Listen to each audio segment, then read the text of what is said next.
Hello there and welcome to a new episode of Talk Music Talk with Boice. I am Boice. This is my podcast you are listening to.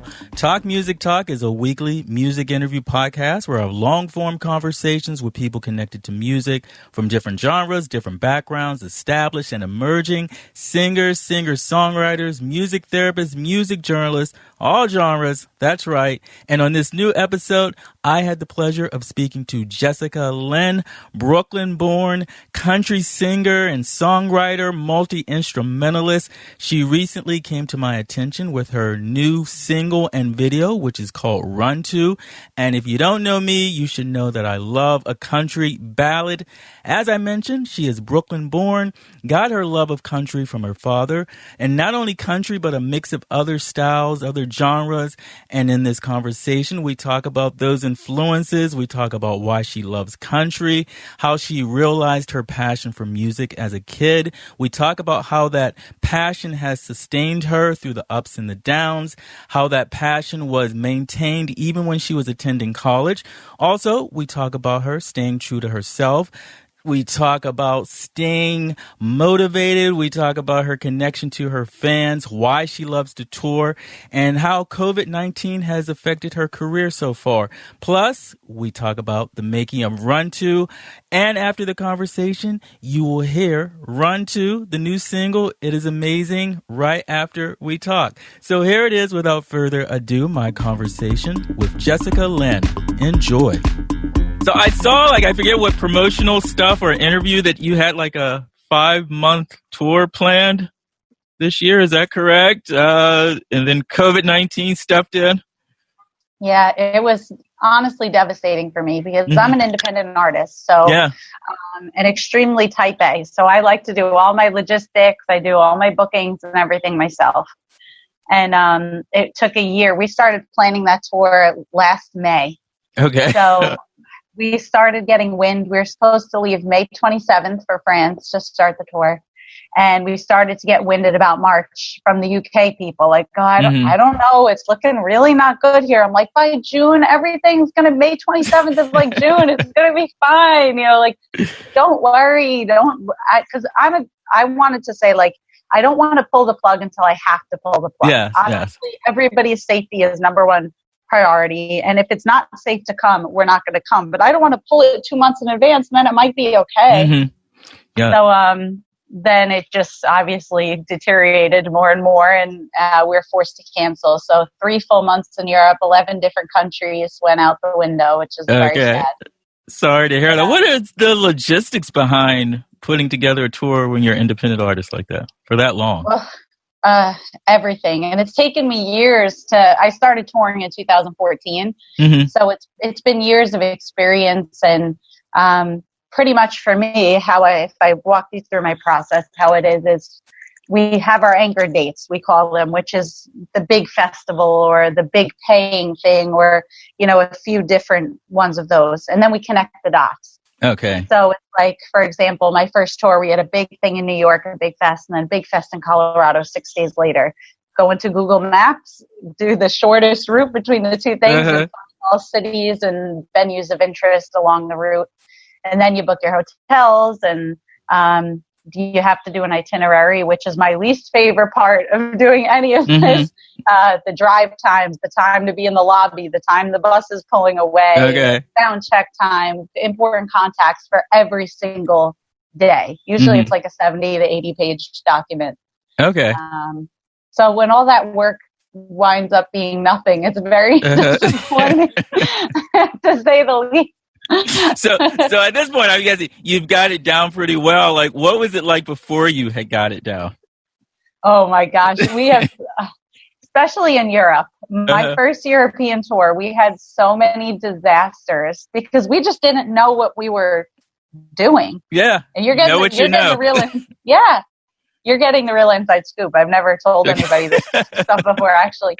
For example, the channel is what you drive through when you go to England to France and mainland Europe. So I thought, I'm like, oh, it's like a tunnel. It's like a toll. You go and you drive through, and right? Any person would think that. Apparently not. So here I am thinking we're going to pay, I don't know, $50 or whatever to drive through this thing. And the night before, I'm like, oh, let me, just look at the times, or maybe there's some rules or whatever. $850 to go through this thing, because it's like the plane, like, airfare, the later you do it, the more. I just had no idea. I literally I was just in shock. I remember this moment exactly where I was sitting, just staring at the screen, like, just blinking, in just horror. That was $1,000. It was €850, which means $1,000 out of my tour budget. Oh, really? Oh, God. So stuff like that. And then obviously you learn the next year it was only 200 pounds. Okay. So it's like, we got so many, just not knowing the rules of the road, so many, driving violations, like speeding tickets and stuff, that amounted to almost $1,000 the first tour. Yeah. Even just, the first year we came back in the red going to Europe financially, because we just didn't know to convert all the currencies into one currency for the budgeting. Okay. So we're like, oh, you have a few £100 here, you have 1,000 euros here, this. Meanwhile, when you go to actually put that all together, you have severe deficits because of the rates, the exchange rates, and all this stuff. So we weren't budgeting properly the first year. But then, thank God, you learn all these important lessons, and then the next year, it's better. Yes, you keep perfecting it. Do you like touring, the tour life? I love touring. It's my favorite place to be out on the road. It's not just about making the music, which obviously is a huge part of it, because it's been my dream ever since I was a little kid. But it's about experiencing other people's culture and, the way that they live, and getting to appreciate different ways of life and food. And it's the experience of a lifetime, not to just get to travel the world, but to get to do it by means of doing something you love so much. I mean, I hate to say that I'm lucky, because I've worked tremendously hard for it, but it's sometimes I look around and I just, like last summer, I was doing my morning run, like through the German countryside, seeing a little old lady with a basket of bread and like these fields of flowers. And I just said to myself, like, wow, like, look how amazing this is, Yeah, that's beautiful. So when did your first tour start? When was that? Did you first start touring? 2014 was my first USA tour. And then we started touring internationally in 2016, which I never in a million years thought I'd be bringing country music overseas to all these different European countries. And it came about so suddenly and unexpectedly, but really changed the course of my life. Okay. Were you surprised by how well country is received in other countries? I was. I never knew. And my brand, I guess you could say, of country music, growing up as a New Yorker, I'm not the traditional Southern belle, when it comes to this. My music, I grew up loving all types of music, from like classic rock. The Temptations were one of my biggest influences growing up. So my music has a lot of hints of soul and rock and roll and blues. So I think that's why we've been so successful overseas, because it's a mix of everything. It's not just country, which isn't as big there as it is here. We've played rock and roll solely festivals over there, or, rock clubs and things like that. But in 2016, we got one of those emails. We always laugh, like the spam emails that are like, oh, we love you. Send like $1,000 like to a Bank of Nigeria or whatever it is. And it said, come to France for play this. Lots of people, like, we love Jessica Lynn. And I was like, okay. And, so we looked at the signature at the bottom. Did a lot of Googling. This is a legitimate production company. Okay. Fast forward. We had no experience or anything. We flew to France for that one festival in 2016. I had 3 days of press, TV, radio, and stuff right before. Headlining a festival, about 13,000 people. No idea that they knew who I was, what my music was. I was just in total and utter shock, really, the entire trip. And out of that, there were all buyers there. Okay. And the next summer turned into 2 whole months. And ever really? since then, it's just been a whirlwind of touring over there. And it's just funny how one little email like that could change the course of the next, your whole life, really. Yeah, yeah. Did you, are the audiences different that you've noticed from European audiences to American? Very different. And it depends on where you go, too. For example, the north of France is more still when they watch a concert. Okay. And the south of France is more animated, like what we know as Americans. Yeah. Germany and Scotland are 2 very rowdy places when it comes to listening to music. Other places are a little more subdued. Every place has their own versions of dances that they do at concerts, things they say during concerts. And it was definitely a learning experience. That first festival in France, when you're doing something and you just like, especially something artistic, and you don't feel like it's going well and your heart's just sinking with each moment. Yeah. Like, I'm sure we've all been there. Absolutely. You just like, and that first festival in front of all those people, after everyone just looked so still and just, I don't even know the expression to say. And after we're so politely clapping after each song. And with each song, I remember feeling this sick feeling inside, like, oh my gosh, I'm screwing this up. Like, they hate me. We came all the way here and this is not what I wanted. And the concert ended, encore, in a 4.5-hour meet and greet line. And I just remember being like, okay, like, this is just how you listen to music here. And then we learned that with each place that we went, that everyone is just different. So it's interesting.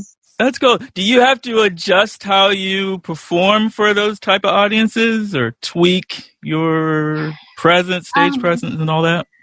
I mean, no matter where we go, and I keep the show the same. But what I do is I learn many phrases in each language that I could say on stage. Okay. So I know, for example, in like German, France, Italian, hi, I'm Jessica Lynn. I'm very happy to be here. Thank you for coming. This song is called Clap Along, like stuff like that I can, for me, it's showing an appreciation for their culture and their language as someone coming in from the outside. And it's also just makes your concert better because, I mean, in the beginning, I'd be like, clap everyone, and they're all just staring at me with this blank look.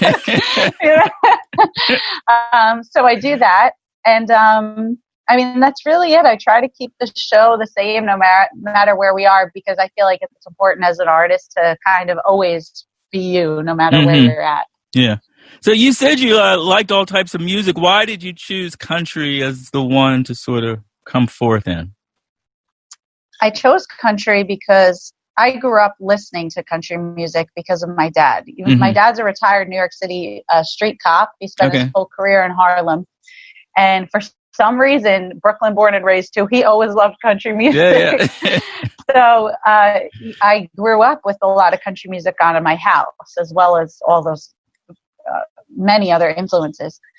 And I think when I just got a little bit older, I really started gravitating towards the lyrical content in country music because it really tells a beautiful story. And when I was old enough to understand that as a writer, I was like, oh, I would really like to explore that and try that. And then strangely enough, I met my husband in college. I didn't study music in college because I was doing it professionally since I was 13. So I wanted to do something else. I studied actually math and the master's in special education. Okay. And I met my husband doing that. And for some reason, when we started to fall in love, I wrote an entire album's worth of country music. No idea where it came from or why this Italian man from Long Island made me want to write country music. But he did. And my entire first television special is the music that I wrote while getting to know him. Okay, that's beautiful. That's where it came from. Yeah, yeah. So what were some of the country people that you grew up on that you really liked, influences? So I grew up listening to Glenn Campbell, who Rhinestone Cowboy, like very traditional country music. Some of my earliest memories are dancing around the house listening to him. Shania Twain, because I loved how she could, like me and all my influences, mix so many different styles of music together. And then Phil Vassar, who is probably my biggest country music influence. He's like the Billy Joel of country, pretty much, with an incredible piano player and songwriter. And I got to open for him, and he actually 2 years ago and called me on stage to do a duet. So that was like that was one of the highlights of my career in life, because he's really the person that really got me into country. Oh, okay. And so when you went to school for math, were you going to teach? Was that your plan B? It was, yes.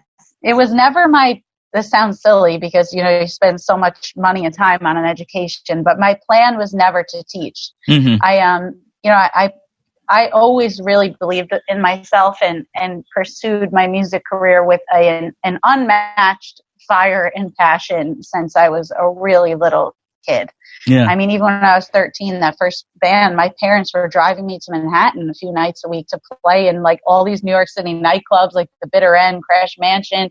I played Webster Hall at 14 years old. Uh-huh. So I just always knew that that's what I wanted to do. But also being in the business for so long, since I was a kid, I saw how terrible this business can be. Mm-hmm. And I mean, we were so close to signing record deals and stuff with that kid band that just never worked out because of the other kids in the band. They were kids. They never had that mentality that I had.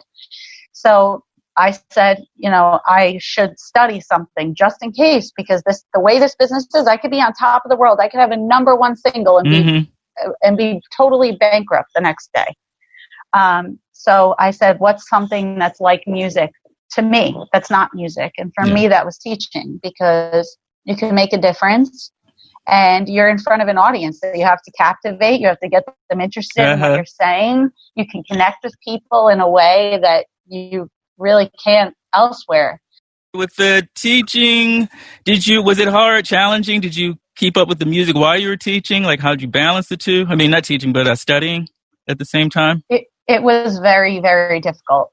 When you go to school for teaching, you have to also not just take your classes, but you also have to student teach. Yeah.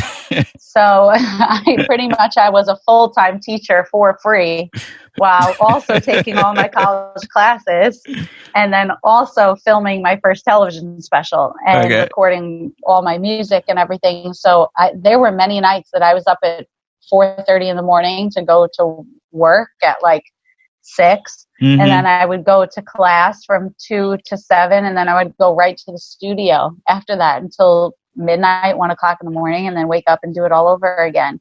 But it was important. It was important to me to do it. And I remember the day I graduated, I just walked out of the building like, oh, I could breathe. Like, now it's done. And for a while, I did have fears and insecurities about doing that. Like, I wonder if I put all 100% of my energy, which I did do, but it's obviously not physically possible for you to pursue two such strong things with your full mental capacity at one time. I was said, like, I wonder if I would have been further along in my music career if I had not made that decision or whatever. And, but I'm so happy now in my older, wiser age that I did that, because it taught me, especially working with kids and especially kids with special needs, you learn so much about life and about what's important, and to never judge a book by its cover, to always give everybody like a fair and equal chance in life. And I would work with some kids that towered over me. I mean, a 6-foot tall 16-year-old kid that couldn't read as well as a second grader. Yeah. And you would never know that by looking at the kid. You learn stuff about kids' home lives that you would never, and you see them and because you know their paperwork, like, oh, that's why they do that. Okay. And other kids don't understand that. They just think they're weird or, whatever. But it made me such a compassionate and understanding human being. Mm-hmm. And for me, I think that's why I've also been so successful in music, because I treat all my fans with that same respect. And I just treat everyone I've ever worked with in the business with that same respect. Mm-hmm. And I think, honestly, that gets you further than any talent ever will. Yeah. Because what they say, people remember how they felt when they met you. They might not remember what you said, but they'll remember how you made them feel. Yeah, that's so true. Yeah. So, what do you think? Where do you think that drive came from? Those 13, and then to juggle school and music, the drive, the persistence. Where do you think that came from? What keeps you going? I think honestly, it's passion. Mm-hmm. I feel like if you really believe in something, you will go to the ends of the earth to make it happen. It's kind of like, when you can diet and want to work out or whatever, and you could go about it fine. Yeah. But you know that there's that one day that you're like, I have had enough and I'm changing. Mm-hmm. And then you really lose that weight and you really reach your goals. There's a big difference in mentality. And that's how I've always approached the music business. You have to have that same fire and passion on the day you say enough, like with your diet. And I've always had that. I just loved music that much that I just always had that crazed focus. And I mean, it's just me who I am as a person too. But when I really want something, I mean, I go for it. 100. I don't do anything less than 150. Yeah. That's great. And it's because I really love it. If I didn't really love it, like if I didn't really care about losing that weight, I'd mosey about my way in doing it. I think it just has to do with how bad you really feel something inside. Okay. And how do you stay motivated? Because, music career or anything is ups and downs and, so how do you stay motivated? That's such a good question and such a hard question because this business is it's terrible. Like it breaks you down in ways that you can't even, any artistic career, because you really put your heart and your soul into what you're doing. When you get a no, it's not just a no. Like it's almost feels personal because it is personal. It's your music, it's your stories, it's your voice, honestly, it sounds cheesy, but what keeps me motivated is the fans and the very positive things that you hear in feedback. And that's why I run, even though I have a lot of fans on social media, like Facebook alone, I have over 340,000 followers. I answer all of my messages and do all my social media myself because it's important for me to hear those things. I've gotten messages that, and it's funny because they always seem to come right when I really feel like I need them and I need this type of message.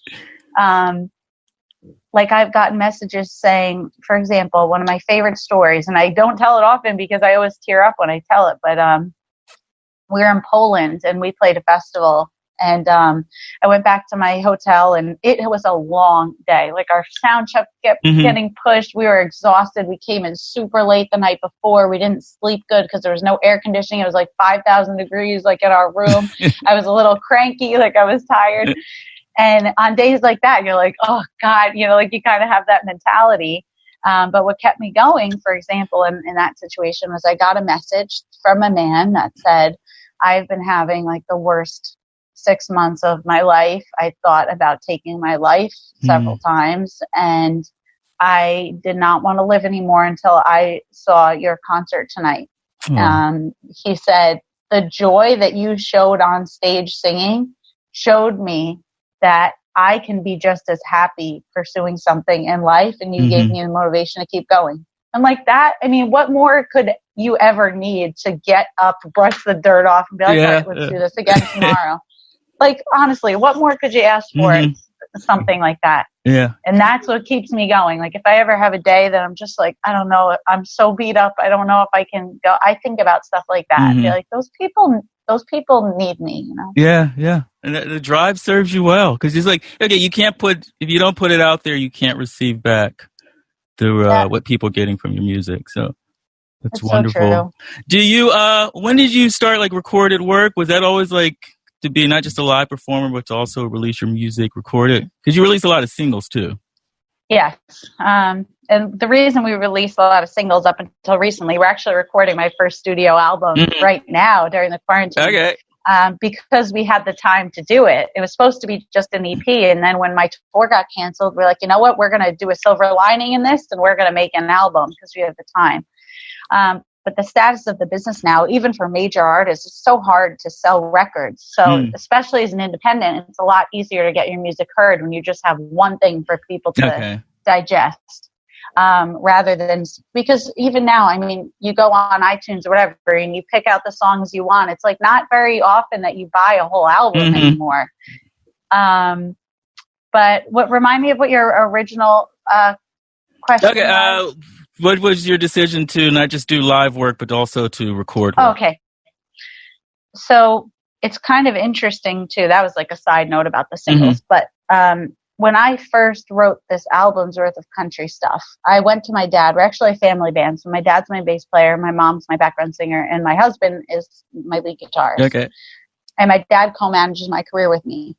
And I said, all right, I really want to do country music. I'm ditching the rock and roll band. Like, everyone screwed everything up for me so far. And I said, if I ever am going to screw this up for myself and my dream, I want me to be the one to do it. I don't want anybody else to be the one to take my dream away from me. And that's what was happening.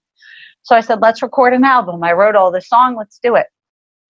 And he said, well, why? And my dad loves when I say this. He said, when I say his genius idea, he says, can I record that and just play it over and over again? Make it a ringtone. I know. He said, why are you going to record an album? Everybody records an album. Try something different. You're a New Yorker. Like, you're going after country music. Let's make you stand out. He said, why don't you try filming something for TV? And I fought him, I'm not going to lie, tooth and nail. I was like, who is ever going to air a television special of this unknown person? Like, oh yeah, here's a program, put it on CBS. Like, it doesn't happen like that. He was like, just try it. You know, like, worst comes to worst. You have a live album, you have live footage to shop your new music and your band. Like, it's really, you don't lose anything. If it doesn't work, you go and do an album. So I would say on the shoestring budget and a dream. Like, this was literally the most budget production. It was like, it was terrible. We filmed a concert television special and we shopped it to PBS and it wound up going nationwide. Oh, that's great. And I still don't know how that happened. All because of your dad. I know. We got to cut this part out for when you listen. So that's how my career started. And my first recorded material was a live album that went with that special. Okay. And then after that, we started doing singles, a short EP to kind of, because it was really crazy. I didn't record, that was 2014 that hit the air. Yeah. I didn't record a single piece of music that wasn't live until 2016. Okay. So I said to myself one day, I'm like, this is literally crazy. We're touring around the world and I don't have a single song out. That's crazy. Like, who does that happen to? So that's when we really started recording, was 2016. Oh, okay. What was the rock thing you were doing? So that was a pop rock band. And I was writing all the material for it. That was from when I was between 13 and 18 years old. Okay. And it's actually kind of cool because I started that band. I remember this day clear as like if it was yesterday because it was such an important moment in my life. I remember going into my freshman year of high school and seeing outside my chorus classroom a battle of the bands at the local Paramount Theater. Okay. And I didn't have a band or anything, you know, and I remember walking into the room and being like, who plays guitar? Like, does someone want to start a band with me? And this one kid was like, I play guitar. I'll do it. And I have a bass player friend and whatever. So the band was formed like shortly after that. And we did the Battle of the Bands. We didn't win. We were pretty good, that original band, but not that good. And, after that, actually, in 2016, I wound up filming my second concert special for PBS at that same theater. Okay. And it really made me emotional when I walked out. No one would know watching the film, but I know where it is. And the first song, I get choked up. Yeah. Because I remember looking out and feeling like that 13-year-old kid again, be like, I'm in this same spot filming for television now. It was a very cool feeling. Oh, okay.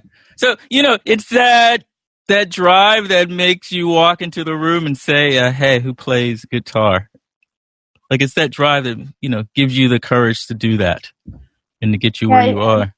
You have to. And I do a lot of mentoring now with young kids and kids that want to follow their dreams and pursue a career in music. And I always tell them that. I said, no one is going to be your advocate like you're going to be your own advocate. Yeah. That's why I book my own tours. That's why I book my own hotels. That's why I do all this, because I know that no one is going to work harder for me than I'm going to work harder for me. Yeah. And if you really want to accomplish something and do something that you truly believe in, it is solely within you to make it happen. If you're going to sit back and be like, oh, this guy says he's going to do this for me, it's never going to happen. Yeah. And win or lose, it's on you. You don't have anyone else to blame about it. Yeah. So you have the new single video, Run To. Talk about that. You wrote it, during isolation? I actually wrote it. So my New Year's resolution was to spend the first 2 weeks of 2020 doing nothing but songwriting. Okay. And that's been my weakness as an artist, actually spending time working on my art, which is really sad because you spend so much time doing the business side of things that sometimes it's either, like I always use this example, well, I could sit down and play my guitar for an hour, or the band is stuck in Birmingham, Alabama for 3 days. Like one is a pressing issue and the other is, it's hard to say I'm going to take choice B, in situations like that, which is really sad. So I said, that's my New Year's resolution, and I'm going to just write from the heart. I'm not going to think about what is good on radio. I'm not going to think about what's going to be good on the live show. I'm just going to write, because so often throughout my career, I have been so tainted by what I think I should be doing or writing. I mean, the amount of times I sat down and a beautiful ballad started coming out and I was like, no, like, we can't put that in the show right now. We need an up-tempo. I could kill myself for doing that. Yeah. Because, that's when the real music and the real passion and the real art shines through. That's what people are really going to connect to. But it's so easy for this business to taint you in that way, to just try. Sometimes you wind up being something that you're not, just to try to fit in. I mean, that's just life in general, I guess. Yeah. And so I said, I'm just going to do it. I'm not going to think about anything. And I wrote some of the best material that I've ever written in those 2 weeks, because I just felt, and that's what music should be. And Run To came out of that period, as well as 90% of the stuff that's on the new album. Okay. And I'm really excited about it. And I was also excited it did so well, because for me, that was a true indication of that being me is enough. And so I think that's why that song means so much to me. Okay, it's a beautiful song, and the video too. So congratulations on that. What are your plans for the year? I know everything is so up in the air for musicians now, but do you have any ideas where you plan to move forward? It's a very weird time, even just for investing in your business. You don't really know what money you're going to have, what gigs you're going to actually be able to do. It's been very strange. But luckily, for me, all of the 3-month-long European tour has just been pushed to 2021. So we'll be going on the same tour plus some extra dates, which was really great for us. Next year. We have a bunch of other stuff that's kind of coming down the pipeline, which is exciting, that I can't talk about really yet, but some stuff with the government that we're going to be doing this year. And I can't imagine touring in less than 16 or so countries next year, which is so exciting for me. I just signed on to be an ambassador of like an incredible charity that I'm actually probably going to be announcing this week or next week about land conservation and helping local communities in Africa and anti-poaching, which I'm a huge animal lover. So I'm really excited about that. And I'm going to get to travel to Africa to meet all the people and the animals. So that I'm thrilled about. That's going to be coming in the new year. You're the first one to know that, by the way. Okay. So I'm happy I got to share with you. So a lot of really great stuff coming up. It's going to be a very good year, and everything happens for a reason. I think I was meant to be home. Maybe I'm meant to make this record. I just always have to have faith in that, I think. Yeah, same here. Well, I wish you the best, and I love your music, what you're doing. I love your spirit and attitude. So thanks. yeah, Same here. Thank you. This is wonderful. Continued success to you. And where can people keep up with you online before we go? Oh, yeah. So my website is jessicalynmusic.org, and my music's on all digital platforms, so Spotify, iTunes, all that stuff, and Jessica Lynn Music on any other social media. Okay, sounds great. Well, thank you, Jessica Lynn, for doing this. Thank you. Have a wonderful day. Same here. Thank you so much. You too. Take care. I can't just quiet my mind. It talks all the time now, figuring us out. Where do we go? All of the questions at hand, they feel like what could stand out. They're pulling me so down, but I'm never sure.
And that was Run To from Jessica Lynn. Make sure you check her out on social media. She's very active, very engaging. As for me, you can find me online several places, talkmusictalk.com for more podcast information and to stream over 200 back episodes. I am also on social media at This Is Boice. Especially follow me on Instagram at This Is Boice because I've been doing these IG live conversations with past guests. And that has been fun. Started doing it because of the quarantine, and I believe I will continue to do them because I've been enjoying them so much. Also, some special requests for you. You can subscribe to the podcast on Spotify, iTunes, Stitcher, iHeartRadio, and pretty much everywhere else. Just search for Talk Music Talk. You can also find the podcast on SoundCloud at soundcloud.com/This Is Boice. And wherever you happen to be listening, please leave a 5-star rating and or review. And I can't forget to tell you about the Talk Music Talk app. It is free wherever you like to get your apps. Just search for Talk Music Talk. All of these links will be in the show notes, of course. Thank you so much for listening. Until next time, and there will be a next time, this one's for you, Liz.